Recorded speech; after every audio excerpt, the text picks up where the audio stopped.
dessa noite, se você já viu nas nossas redes sociais, é entre a coroa e a... Se você não sabia, é só olhar para a minha mesinha aqui, que a Ana arrumou para mim.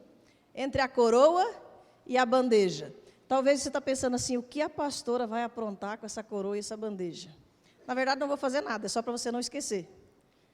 Quando você visualiza, a gente fica mais atento, né?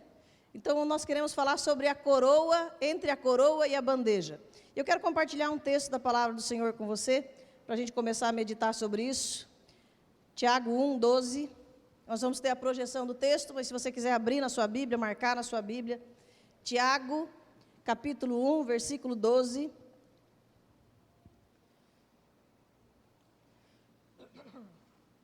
Bom, muito obrigada. Já ia precisar. Amém?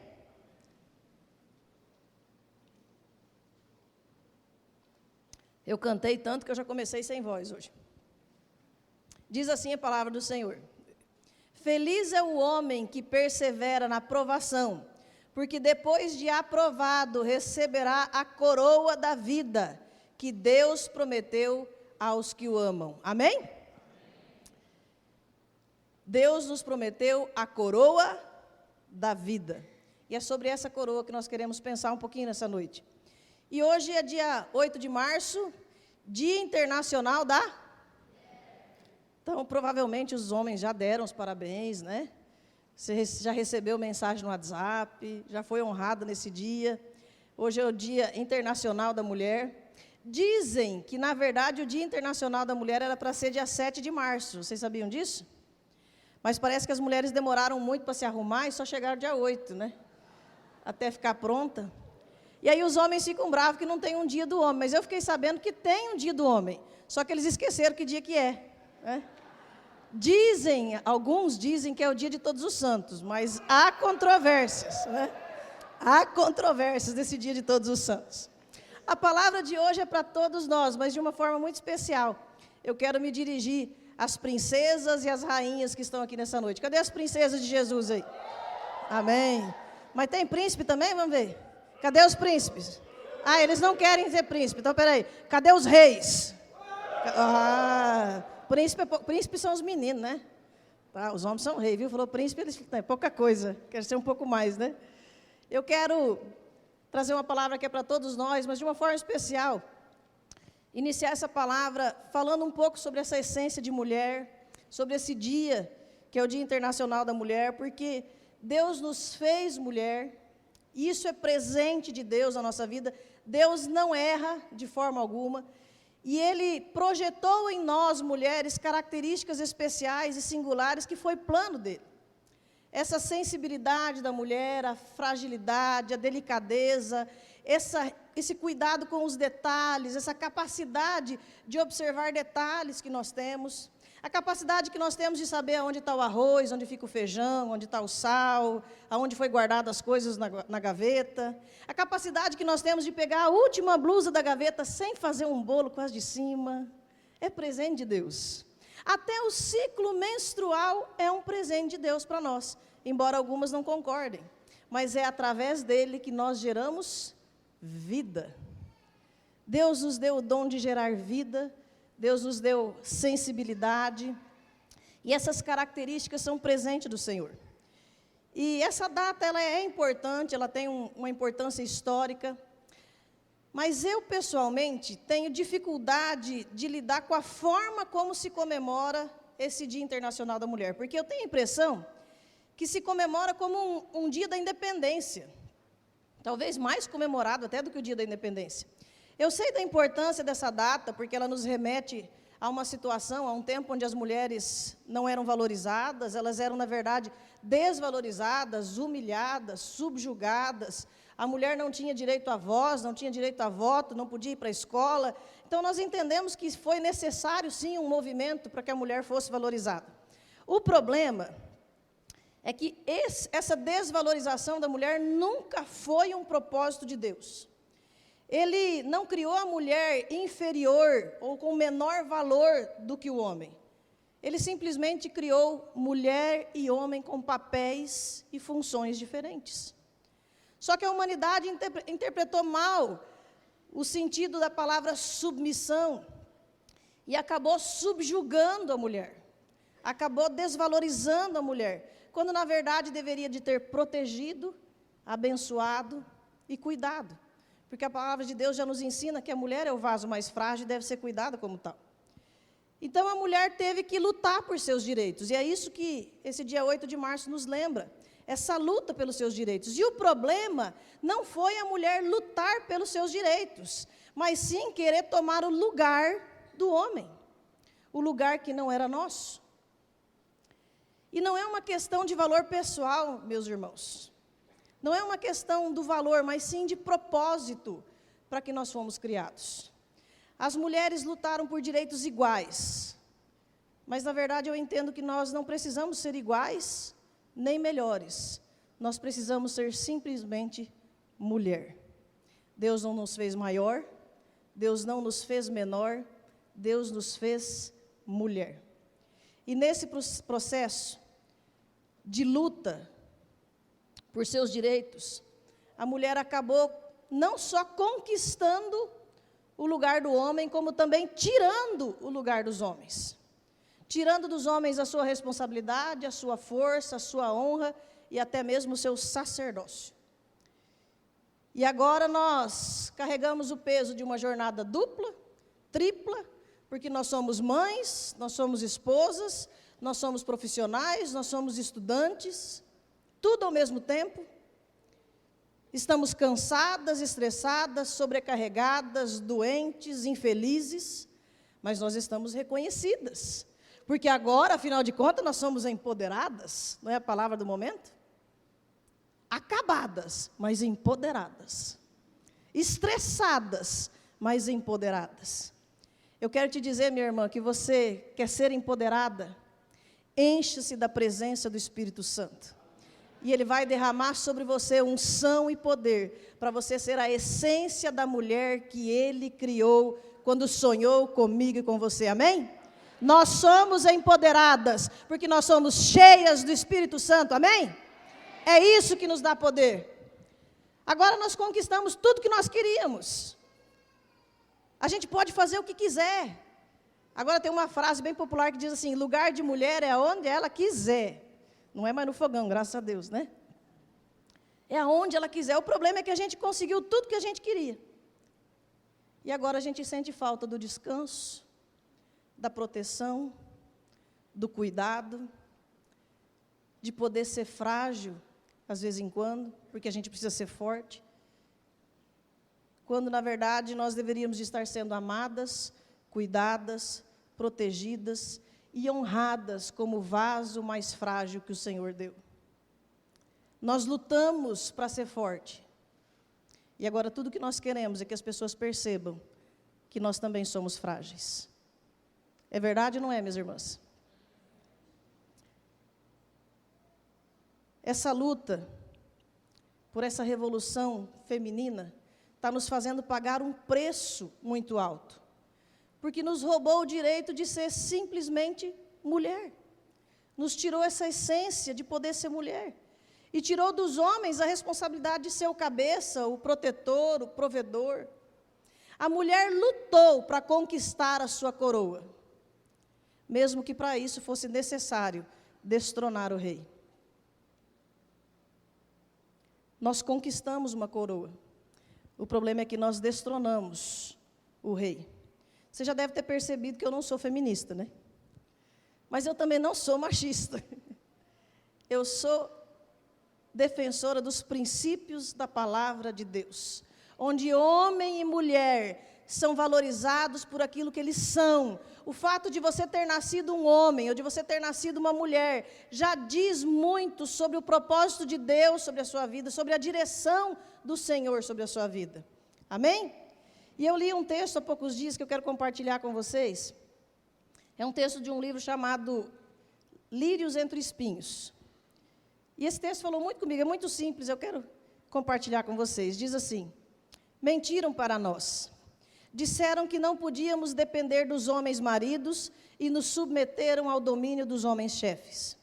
Nos disseram que podíamos escolher se o que quiséssemos, menos casar e ficar em casa cuidando dos nossos filhos e marido, menos ter casamentos felizes, menos amar aos homens como nossos companheiros. Nos disseram que ter filhos era burrice e que atrapalhava a vida, e nos roubaram a alegria de viver. Nos disseram que somos obrigadas a lutar por igualdade, e nos roubaram a plenitude de ser mulher. Nos enganaram dizendo que somos uma construção social, e nos roubaram a doçura e a felicidade em ser um sonho de amor criado por Deus. Nos disseram que as regras são nossas e que nós podemos abortar os filhos que vierem em nossos ventres. Mas não disseram que, mesmo sem filho nos braços, nós nunca deixaremos de ser mães. Nos disseram que todos os homens são agressivos e canalhas, e esqueceram de nos dizer que, na verdade, eles são poucos e merecem a devida punição, e que o índice de mulheres que destroem a vida do homem também é grande. Mentiram para nós e nos roubaram de nós mesmas. Deixaram no lugar um vazio existencial que nos deixa cada vez mais feias, angustiadas, perdidas, infelizes, depressivas, estéreis e confusas. Mas há uma esperança, porque há verdade, e a verdade é Cristo. A verdadeira liberdade da mulher está em ser aquilo que Deus pensou, seja em casa ou fora dela. Toda mulher foi criada para amar, para ser esposa e mãe. Não somos melhores e nem piores do que os homens, tampouco somos iguais. Nossas diferenças nos enriquecem e completam. Sobretudo, somos filhas de Deus. E o maior ato revolucionário não é nadar a favor da corrente, mas contra ela, e bradar com a própria vida que somos extremamente felizes, justamente por não sermos feministas, mas sim femininas. Amém? Eu quero ser essa mulher que Deus planejou. Você quer ser essa mulher que Deus planejou? Glória a Deus. Deus vai nos dar condições de ser isso. Eu sei que as mulheres foram tão rebaixadas, que cansaram de servir a todos. Trabalhando fora, trabalhando várias horas por dia, cuidando do marido, cuidando de filhos. Isso trouxe sobre a mulher um cansaço. E elas acabaram se rebelando contra esse sistema opressor. E aí nós perdemos essa essência, essa alegria de servir. Minhas irmãs, nós conquistamos a coroa, mas nós rejeitamos a bandeja. E eu quero compartilhar com você, igreja, por que da ilustração da coroa e da bandeja. Nós conquistamos essa coroa, mas nós rejeitamos a bandeja. Eu quero falar hoje sobre essa distância que nós criamos entre o ser e o servir, entre a coroa e a bandeja. O nosso tema esse ano é edificando uns aos outros. Isso quer dizer que enquanto eu estou edificando, ou enquanto eu estou sendo edificada, eu também estou edificando. E para isso, a gente precisa entender qual é a nossa posição em Cristo Jesus. Isso vale para todos, homens, mulheres, jovens, crianças, adultos. Nós precisamos entender que todos nós estamos entre a coroa e a bandeja. Você pode repetir isso? Todos nós estamos entre a coroa e a bandeja. A coroa representa a realeza. Quem usa uma coroa? Um rei. Ou uma rainha, né? Quem usa uma coroa? Um rei. Você pode falar, meu irmão, fica tranquilo. O máximo que vai acontecer é alguém cutucar você que você falou errado. A coroa nos lembra essa realeza, a força, o poder, a beleza. Nós temos uma coroa porque nós somos filho dos reis, amém? Eu e você temos uma coroa como herança, porque nós somos filhos do Rei dos Reis, do Senhor dos Senhores.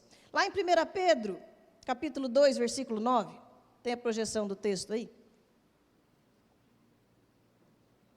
Diz assim, esse é um texto muito conhecido. Eu vou ler na nova versão internacional. Vocês, porém, são geração eleita. Amém?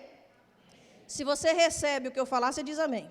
Vocês, porém, são geração eleita, sacerdócio real, nação santa, povo exclusivo de Deus, para anunciar as grandezas daquele que os chamou das trevas para a sua maravilhosa luz. Amém? Esse texto é lindo demais. Nós somos geração eleita, sacerdócio real, nação santa, povo exclusivo de Deus. Só que tem um para ali, tem um motivo para isso. Tem um motivo para que eu e você sejamos esse sacerdócio real. Para anunciar as grandezas daquele que os chamou das trevas para a sua maravilhosa luz. Toda posição de autoridade traz consigo uma responsabilidade e um propósito. Nós somos sacerdócio real para anunciar as grandezas do Senhor. Toda autoridade dada por Deus traz consigo responsabilidade e um propósito. Mas junto com isso, com esse chamado, nós também recebemos promessas. E essas promessas nos fortalecem, nos mantêm no foco.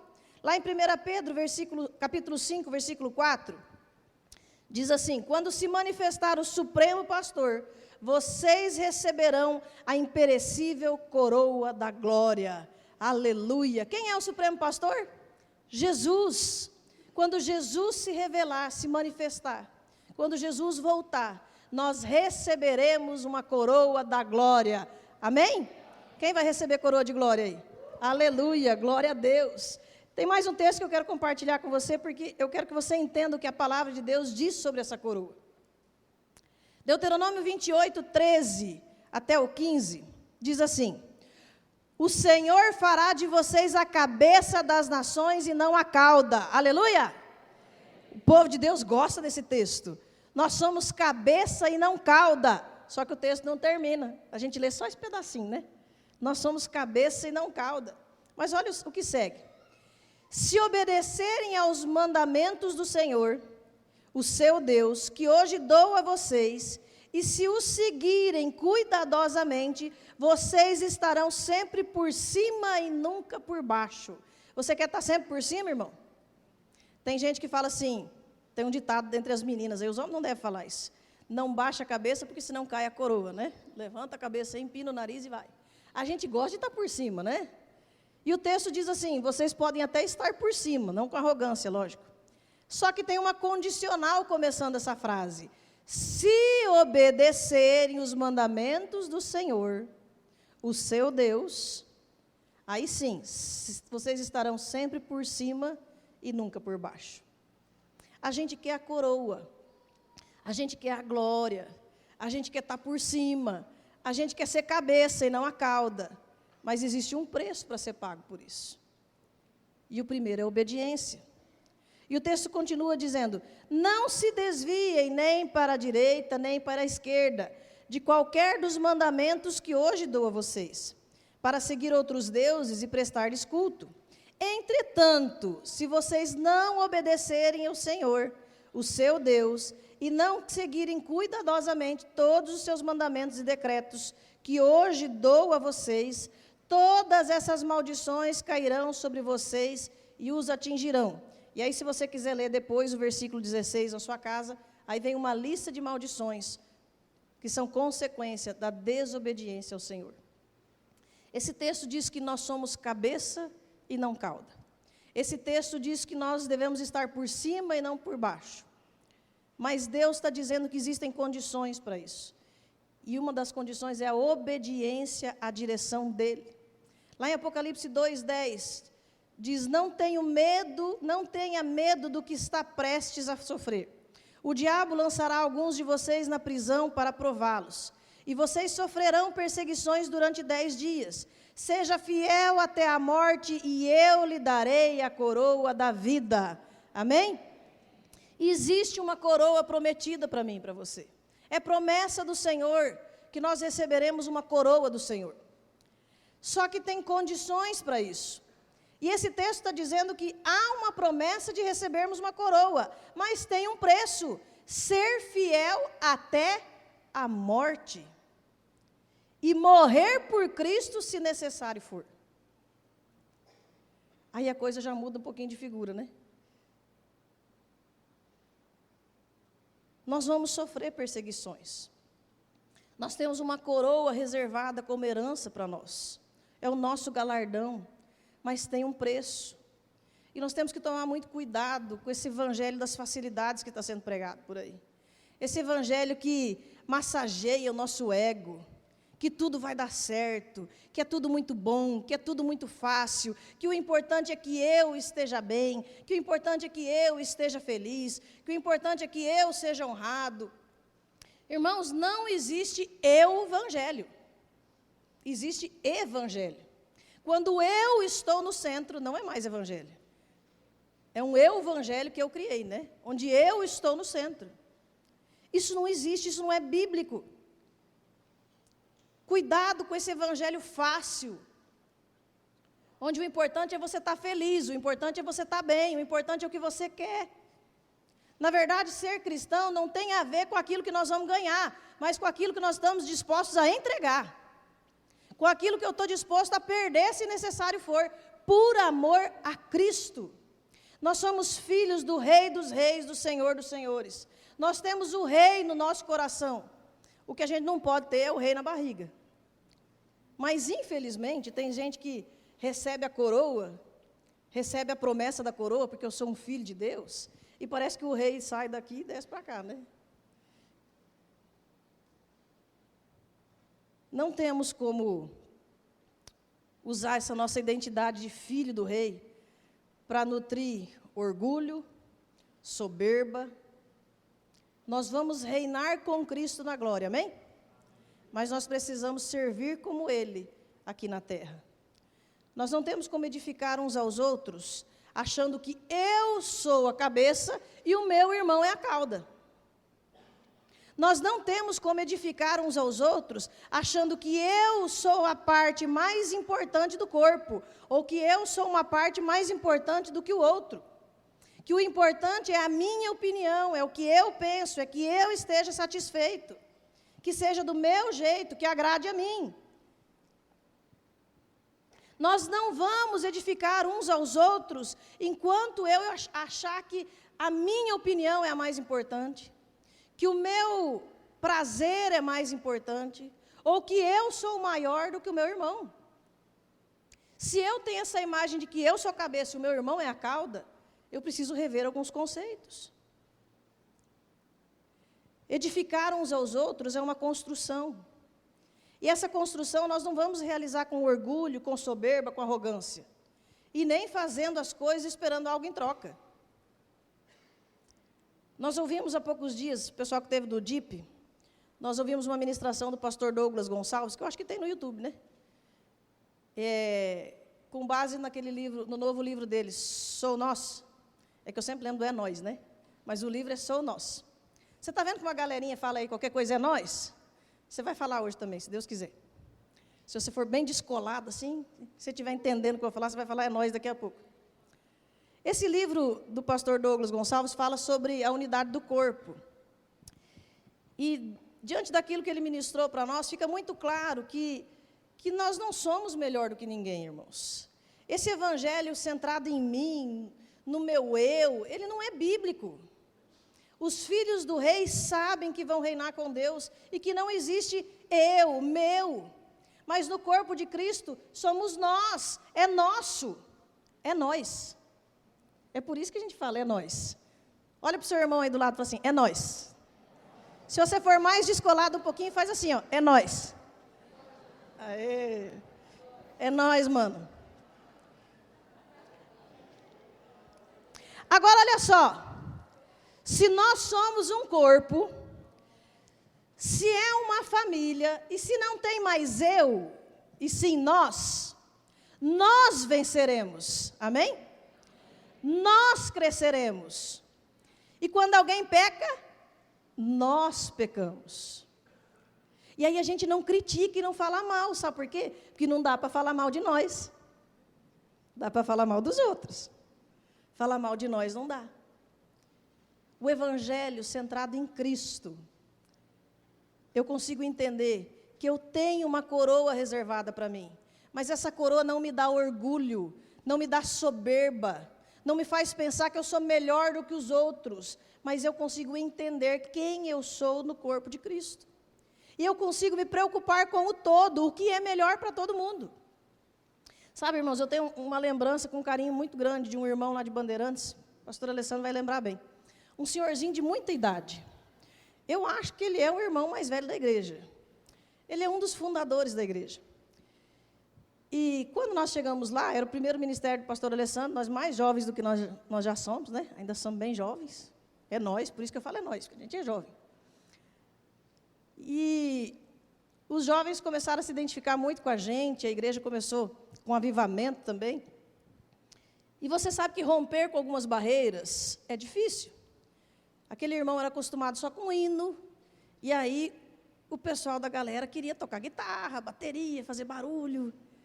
E sabe o que ele dizia? Se é melhor para a igreja, deixa eles tocar. Ele falou, eu gosto do som bem baixinho, mas é melhor para a igreja? Deixa aumentar. Quando o povo pulava, ele falava assim, eu não gosto desse negócio de pular. Ele falou, mas eu estou passando, quem vai trabalhar é eles, deixa eles pular. E eu lembro que em várias assembleias, por exemplo, quando tínhamos o culto de quarta-feira e decidimos passar para a célula, mexer com alguém que foi criado a vida inteira indo no culto da quarta-feira e de repente ele não vai mais. E ele falou assim, eu vou sentir saudade do culto de quarta-feira, mas se é melhor para a igreja, vamos fazer célula. Eu guardo o testemunho desse irmão no meu coração e tenho muito carinho por ele, porque ele entendia que é nós. É o melhor para o corpo, não é o eu, somos nós. E hoje nós vamos começar um jejum como igreja pela unidade da igreja. Porque nós não edificaremos uns aos outros enquanto nós não formos um. E o mundo conhecerá a Cristo quando nós formos um, quando vivermos em plena unidade. Essa foi a oração de Jesus por nós, lá em João 17. E eu quero ler um pedaço dessa oração com você, João 17. Abre lá, do versículo 20 ao 23. Abre na sua Bíblia aí, vamos acompanhar. Olha a oração que Jesus fez por mim e por você.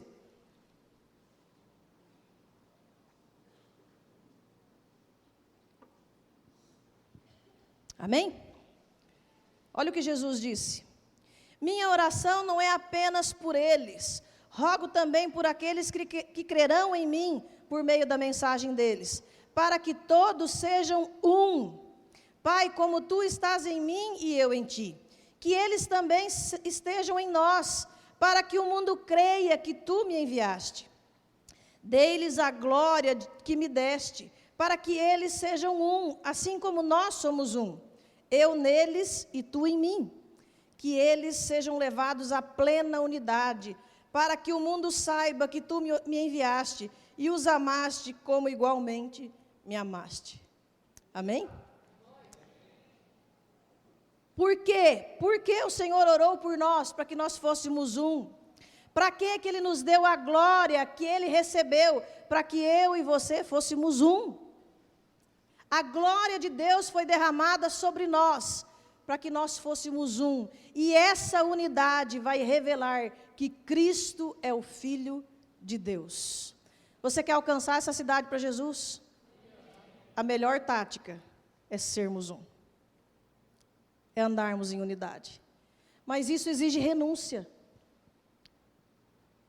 E evangelho sem renúncia não é evangelho. Se você não conseguir abrir mão do seu eu, se você se orgulha da sua coroa, mas você se nega a pegar na bandeja,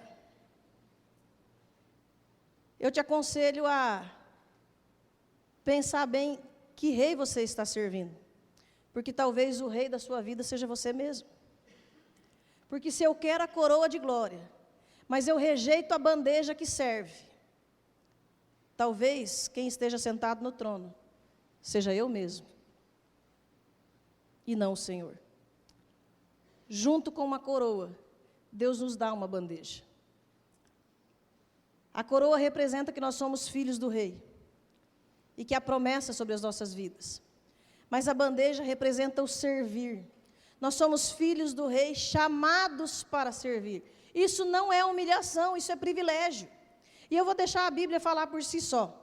Não vou nem precisar explicar os textos. Olha o que a Bíblia diz.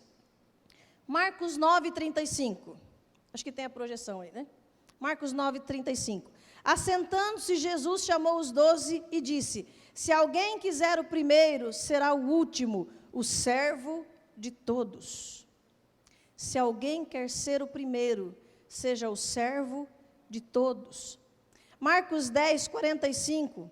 Pois nem mesmo o Filho do Homem veio para ser servido, mas para servir e dar a sua vida em resgate de muitos. Jesus, o Filho de Deus, o Rei dos Reis, não veio para ser servido, mas para servir. 1 Pedro 4, versículo 10.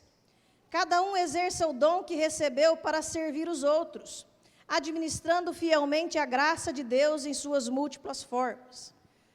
Algumas versões dizem a multiforme graça de Deus. Nós recebemos um dom para quê?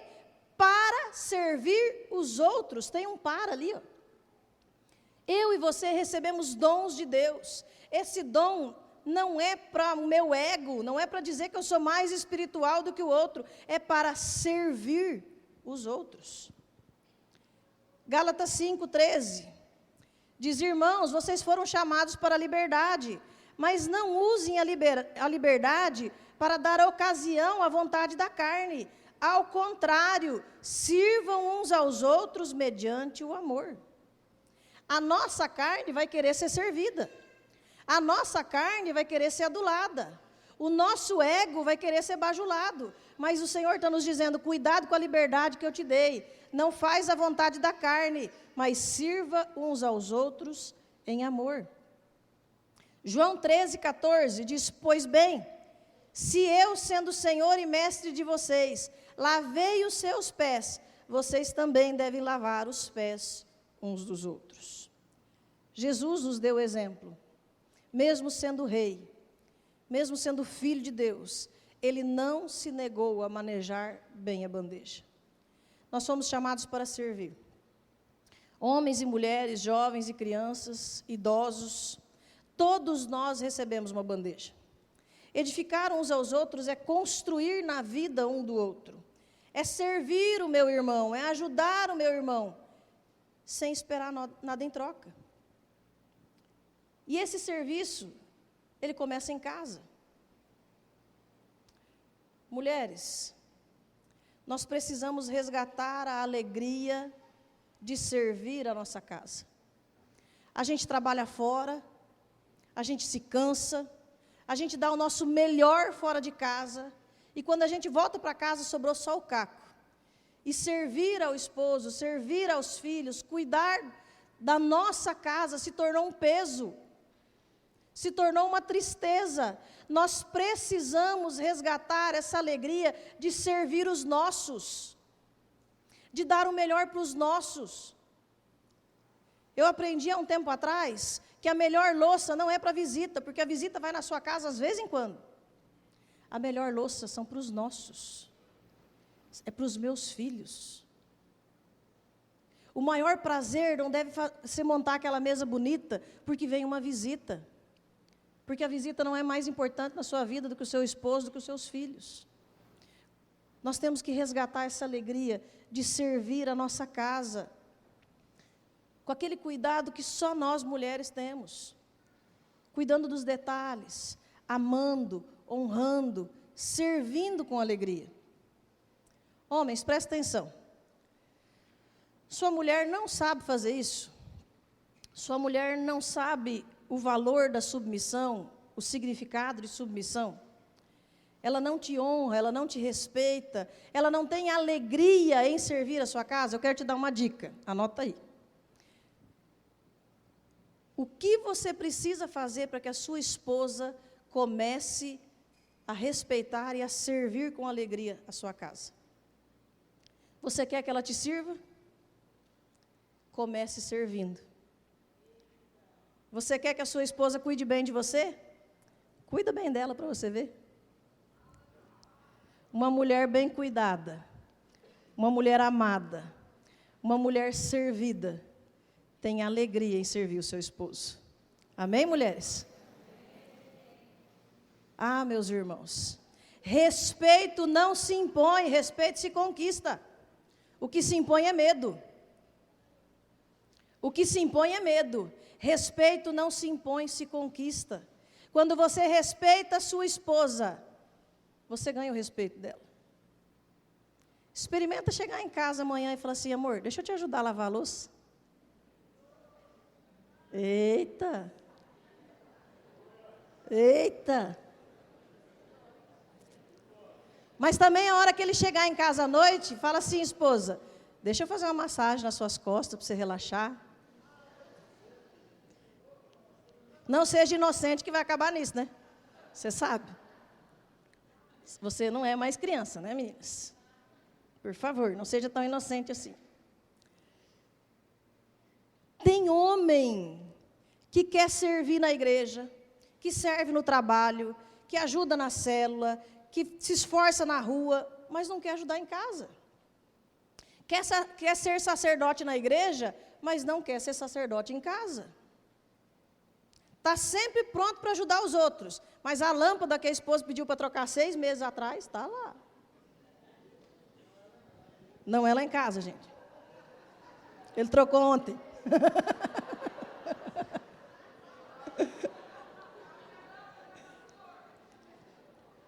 Eu estou falando da casa dos outros, gente.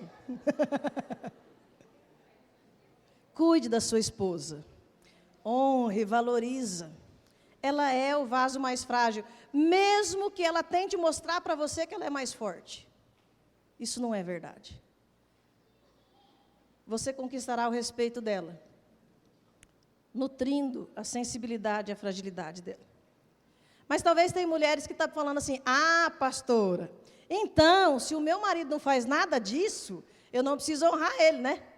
Eu não preciso me submeter a ele, ele não faz nada disso. A lâmpada, ó, não troca não. Se você quiser ser uma mulher tola, o caminho é esse. Porque a Bíblia diz que a mulher sábia edifica o lar, e a tola o destrói com as próprias mãos. Ou com a própria língua, talvez, né? Exerça com sabedoria a essência e influência de mulher que você tem. Honra se conquista com honra. Mulher, não importa se o seu marido é o cabeça, o cabeção ou o cabeçudo. Honre-o. Honre-o. Vou falar rasgado agora. Honre-o. Mesmo que o seu marido não seja o cabeça. Honre-o. Nós precisamos servir a nossa casa com alegria, servir a Deus sempre. Nós não podemos aceitar a coroa e rejeitar a bandeja que Deus nos deu. Sirva a sua casa, mas sirva também seus irmãos com alegria.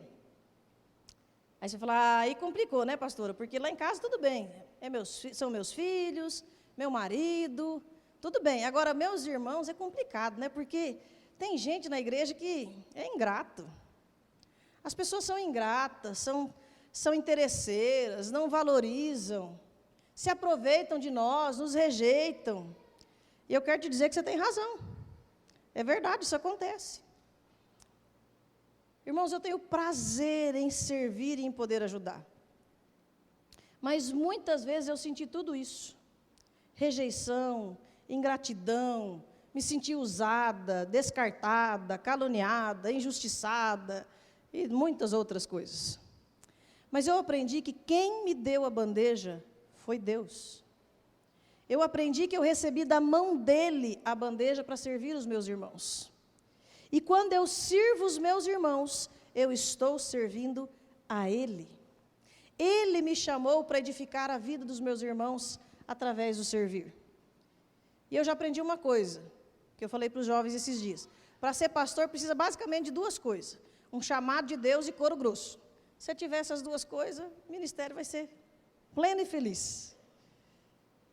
A gente precisa entender que às vezes as pessoas não vão ser gratas. Talvez as pessoas não vão merecer o meu cuidado e o meu servir. Mas eu não estou fazendo por elas. Eu estou fazendo por amor a Deus. E por amor a Deus eu passo a amá-las. E se torna um privilégio servir o meu irmão. Eu quero terminar essa palavra compartilhando um testemunho que não é meu. Mas eu conversei com a pastora Genoveva essa semana. Eu falei: pastora, eu vou pregar essa semana, eu quero usar um testemunho seu. Pode? Ela falou: pode. Só que ela falou que em troca nós vamos ter que ir lá no Chá Rosa, em Foz do Iguaçu, as mulheres. Eu falei, ano que vem a gente vai. Cadê a Rosângela, que é organizadora de caravana de mulher aí, Rosângela? Ano que vem nós temos que ir. Cadê a Rosângela? Está na recepção, né? Ano que vem vamos ter que ir para Foz do Iguaçu. Para compensar o testemunho da pastora Genoveva. Mas é nós? Olha para o seu marido e fala assim, amor, o ano que vem eu vou para Foz do Iguaçu.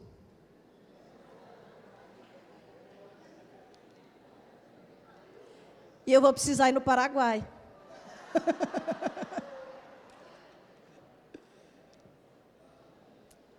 Mas olha só, a pastora Genoveva, ela viveu uma experiência que quando eu ouvi, mexeu muito comigo. Acho que foi a só que compartilhou comigo, né? Mexeu muito comigo, porque a pastora Genoveva diz que, como todos os pastores e todos os líderes, é muito comum a gente cuidar de pessoas e em um determinado momento essas pessoas irem embora. E ela estava acostumada a despedir pessoas, mas em um determinado momento, uma família veio se despedir, pedir a bênção para mudar de igreja, e era um casal que ela tinha trabalhado muito, cuidado muito, tinha dado muito trabalho para restaurar aquele casamento, restaurar aquela família, e quando eles estavam bem, eles chegaram para ela e falaram assim, pastora, nós queremos a sua bênção, porque nós vamos para outra igreja. E ela disse que naquele dia, aquilo caiu com muita dor no coração dela. E ela foi questionar a Deus. Irmão, você sabe, quando a gente questiona Deus, vai levar, né? E aí ela foi questionar Deus, falou, Deus, por quê? Por quê? Eu cuido, eu sirvo, e essas pessoas são ingratas e vão embora. E aí Deus deu uma visão para ela, e é essa visão que eu quero compartilhar com vocês. Ela se viu em frente ao templo da igreja dela, e ela se viu com um avental e uma bandeja. E ela se viu como mordoma de uma festa. E os convidados iam chegando e nem olhavam para ela, mas ela os recebia e dizia, entra, o meu Senhor logo vai te receber. E quando eles entravam ao templo, era uma grande festa organizada e tinha uma mesa daquele estilo medieval e as pessoas todas sentavam uma ao lado da outra. E ela servia essa mesa, ela apontava o lugar e as pessoas se sentavam, mas ninguém olhava para ela, todos olhavam para a ponta da mesa, esperando o dono da festa chegar e se sentar. E ela dizia, em breve o meu Senhor se sentará com vocês. E então ela serviu a festa inteira, ela trouxe as refeições, ela trouxe as bebidas, e as pessoas não olhavam para ela, olhavam sempre para a ponta da mesa. E aquelas pessoas celebraram com o Senhor, com o dono da festa, e foram embora. E na saída ninguém olhou para ela. Ninguém disse, muito obrigado, você serviu muito bem, obrigado pela refeição que você me entregou. Mas as pessoas olhavam para o Senhor da festa. E ela falou, Senhor, ninguém me reconhece. Ninguém olha para mim, eu estou com a bandeja na mão, eu servi o tempo todo e ninguém olha para mim. E sabe, irmãos, eu não sei se você já teve a oportunidade de organizar uma festa. Mas nós já organizamos jantar de mulheres, jantar de casais. O ano passado organizei uma festa particular. Dá muito trabalho. Mas quando acaba a festa, sabe quem vai conversar com o servo? O outro servo. Quando acabava o jantar de mulheres, a gente tira o salto alto, né? E aí a gente começa a celebrar tudo que Deus fez, a ver que valeu a pena todo o esforço, e a gente ora umas pelas outras, aí a gente começa a lavar prato, lavar copo, tirar as flores, rindo, trabalhando junto, porque nós edificamos umas às outras. Mas sabe quem vai vir no final da festa? Para honrar a vida do servo e dar a ele o que lhe é de direito? O dono da festa. No final da festa, quem vem te dar os parabéns, quem vem te dar o seu salário, quem vem honrar sua vida, não são os convidados, é o dono da festa. E eu creio que você já entendeu o que o Senhor ministrou na vida da pastora Genoveva e também na minha. Irmãos, as pessoas não vêm na igreja por nossa causa. A festa não é nossa. As pessoas não vão na célula por nossa causa, elas querem ver Jesus. É Jesus que convida, é Ele quem convida, é Ele quem chama. O alimento que nós servimos vem das mãos dEle. A bandeja que nós usamos vem da mão dEle. É tudo dEle, nós somos só mordomos. Nós somos só mordomos que servem os convidados. E enquanto nós servimos, nós somos edificados. E no final da festa, nós somos honrados por Ele. Seja fiel até a morte, e eu te darei a coroa da vida. Aleluia! Nós somos chamados para servir uns aos outros. Por mais que ninguém te honre, por mais que as pessoas sejam ingratas, não abandone a bandeja, porque a sua coroa já está garantida. Continue servindo. Tudo vem dEle, é tudo Ele, é tudo para Ele.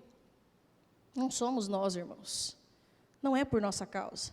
As pessoas não estão vindo para essa igreja, não estão se batizando por conta dos pastores dessa igreja, e nem por conta dos líderes de célula. A gente pode se empenhar, pode servir, pode pregar com excelência, você líder de célula pode cuidar com excelência, mas as pessoas querem Jesus.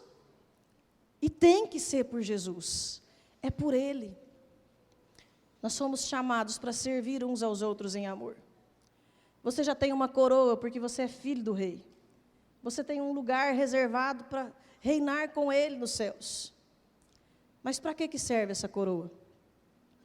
Sabe, irmãos, eu gosto de me imaginar no Apocalipse com a minha coroa.